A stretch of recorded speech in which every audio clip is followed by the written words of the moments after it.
দেখো, কোনোই সেভাবে কোনো কারণ নেই।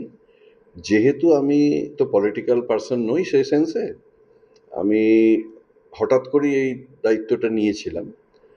এখন একটা টার্ম আমি সাকসেসফুলি করেও এসেছি, আর হয়তো কয়েক মাস বাকি আছে, কিছুদিন বাকি আছে। এবার ধরো আমাদের এই পরাজয়ের পরে আমার মনে হয়েছে নৈতিকতার কারণ থেকে যে আমি আমার দিক থেকে আমার স্ট্যান্ড পয়েন্টটা ক্লিয়ার করে দিই যে যদি বর্তমান পৌরপ্রধান, ওনার কাছেই আমি পাঠিয়েছি, কারণ ওনাকে আমি খুব রিগার্ড করি, কারণ আমাকে নিয়ে আসার পেছনে ওনার একটা গুরুত্বপূর্ণ ভূমিকা ছিল, যে তোমরা যদি মনে করো তোমাদের কাছে কোনো অল্টারনেট আছে তাহলে আমি আমার রেজিগনেশন দিয়ে রাখলাম, বা ধরো নতুন যারা ক্ষমতায় এসেছে, নতুন সরকার গড়তে চলেছে, তাদের যদি পৌর প্রশাসন নিয়ে নতুন কোনো চিন্তাভাবনা থাকে, তো তাদের জন্য আমি আমার স্ট্যান্ড পয়েন্টটা ক্লিয়ার রাখলাম যে আপনাদের যদি মনে হয় কিছু চেঞ্জ ওভার করার, বা তাদের যদি মনে হয় তাহলেও তারা করতে পারে। আমার দিক থেকে আমি আমার রেজিগনেশন লেটারটা ইন অ্যাডভান্স সকলের কাছে দিয়ে রাখলাম, যে আমি ফিল ফ্রি যে আমার রেজিগনেশন লেটার আপনারা অ্যাকসেপ্ট করতে পারেন, যাতে আমার দিক থেকে সেটা কোনো অন্তরায় হবে। Very simple.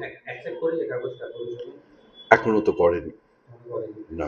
আপনি তো দলীয় কর্মী হিসেবে প্রচুর কাজ করেছেন, তার দলেতে কোনো সমস্যা বা এবং বর্তমান যে সরকার এসেছে তাতে কোনো সমস্যা আছে সেই ভয় বা ভীতিতে থেকে একদমই নয়, একদমই নয়। মানে আপনি নিজের স্বইচ্ছায় করেছেন? একদম। কারণ না আমার কোনো অভিযোগ আছে, না আমার কোনো পারপাস আছে, না এটা নিয়ে আমার কোনো ফিউচার প্ল্যান আছে, নাথিং।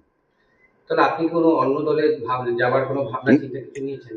একদমই নয়। মানে আপনি এখনো একনিষ্ঠ তৃণমূল কর্মী হিসেবেই আছেন, কিন্তু আমি এখন দলে আমি দেখুন, আমার কাছে এই পৌর পরিষেবাটা একটা তো অ্যাসাইনমেন্ট, আমাকে মানুষ জিতিয়েছে, মানুষ প্রত্যাশা করে, তাদের পরিষেবাটা তো আমাদের দেওয়া উচিত। তো সেটা আমি খুব আন্তরিকতার সঙ্গেই করি, চেষ্টা করি যতটা সম্ভব, এবং করিও। সেটা আমি করে যাব যতক্ষণ না আমারটা অ্যাকসেপ্ট হচ্ছে বা অন্য অল্টারনেট অ্যারেঞ্জমেন্ট আসছে। ধরুন ১০ তো এই মুহূর্তে কোনো কাউন্সিলর নেই, আমাকে পৌরসভা থেকেই দেখতে বলা হয়েছিল।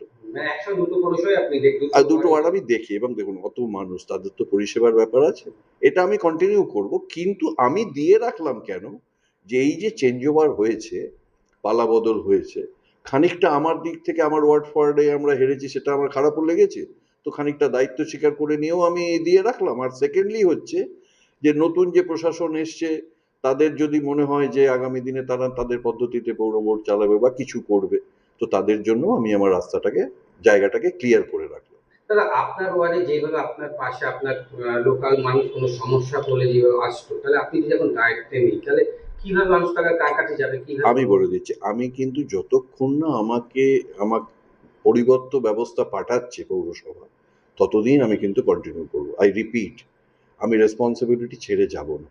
আমি আমার স্ট্যান্ড পয়েন্টটা ক্লিয়ার করেছি, যে আমার এই ওপেন রেজিগনেশন রইল, যে কোনো অথরিটি যে কোনো সময় এটাকে যদি প্রয়োজন মনে করে ব্যবহার করতে পারে। I have made myself very clear. তাহলে এই মুহূর্তে আর কোনো ভাবনা নিচ্ছেন না, আপনি যে জায়গাতে সেই স্ট্যান্ড করতে হ্যাঁ, হ্যাঁ, একদম। কোথাও যাচ্ছি না আমি। আমি যেটা পরিষেবা সেটাই দিয়ে যাব। আর যেদিন অল্টারনেট অ্যারেঞ্জমেন্ট পৌরসভা থেকে এসে যাবে, বা পরের যে প্রশাসনিক যারা আসতে চলেছে দায়িত্বে তারা নেবে, তখন আমি সরে যাব। ঠিক আছে?